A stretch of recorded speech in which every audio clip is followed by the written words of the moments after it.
भाई आज है ना, मैं अपनी बड़ी जेठ और जेठानी के बारे में बोलना चाहती हूँ। भाई जब मेरा रिश्ता हुआ था ना, तो ये लोग मेरे घर जाते थे ना, मेरे ससुरालिया। तो वहां जाके ये बोलते थे कि भाई हमारी बड़ी बहू है ना, बहुत ज्यादा खराब है। वो ना घर में कोई काम नहीं करती और घर में ना कलेश करती है। और यहाँ रहती है तो, और पीहर रहती है तो उसकी माँ ना उसको सिखा के भेजती है, और हमें ना वो यहाँ के बहुत परेशान करती है, इसलिए ना हम उसे अपने साथ नहीं रखते। पर भाई जब मैं शादी होके इस घर में आई ना, तो मैंने जब देखा ना, वो सब कुछ उल्टा था उसका। भाई वो लड़की ना 18-19 साल की उम्र में उसकी शादी हुई थी, और 19 साल की उम्र में मेरी हुई थी शादी। भाई पर अपनी 30-35 साल की जो वो बेटी औरत थी ना, वो उन्हें ना बच्ची लगती थी, नादान लगती थी। लेकिन 18 और 19 साल की लाई हुई बहू है ना, वो सोचते थे कि वो बहुत समझदार हो। भाई एक बार बताओ, शादी हो जाना कोई ठप्पा नहीं लग जाता कि बहू ना भाई समझदार ही आएगी। भाई उसको भी ना थोड़ा सा अपने पीहर का लाड़ दुलार का जो होता है ना, वो उसे खत्म होने में और समझदार होने में थोड़ा टाइम लगता है।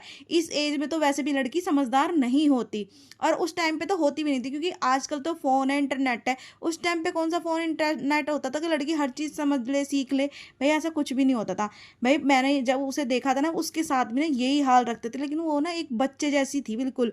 भाई उसको ना अगर प्यार दिया जाता ना, तो बहुत सही से रहती। और भाई जैसे मेरे साथ वो करते थे ना, जैसा मेरे साथ इन्होंने किया है, वैसे उसके साथ किया करते थे। पर उसको ना भाई पीहर जाने को भी बिल्कुल मनाती, अगर वो अपने पीहर चली जाती थी ना, तो और वो वापसी आती थी, तो भाई उसको ना घर के अंदर नहीं घुसने दिया जाता था, गेट बंद कर दिया जाता था, ताला लगा होता था हमारे गेट पे। उसे खोलते नहीं थे, उसे अंदर नहीं आने देते थे। फिर उसे हार थक के ना, बहुत घंटे खड़े होने का तो अपने घर जाना पड़ता था। फिर मेरे जेठ कई कई दिन हो जाते थे ना, तो उसे लेने के लिए जाता था। और लेने जाता था ना, तो भाई उसे फिर भी घर में घुसा नहीं देने देते थे।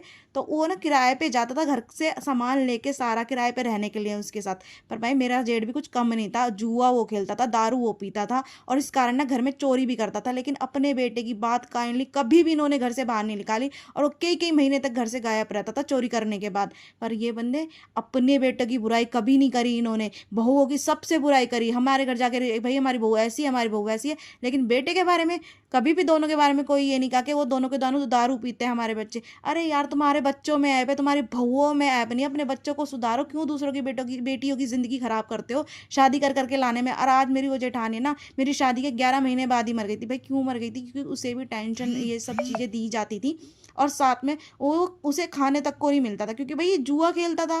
पैसे कहाँ से आएंगे? कम जो कमाता था वो जुए में उड़ा देता था। बाद में पता चलती थी भाई जुए में उड़ा दिया, घर में चोरी करके लेके भाग गया, जब पता चलती थी कि इसने चोरी करी है।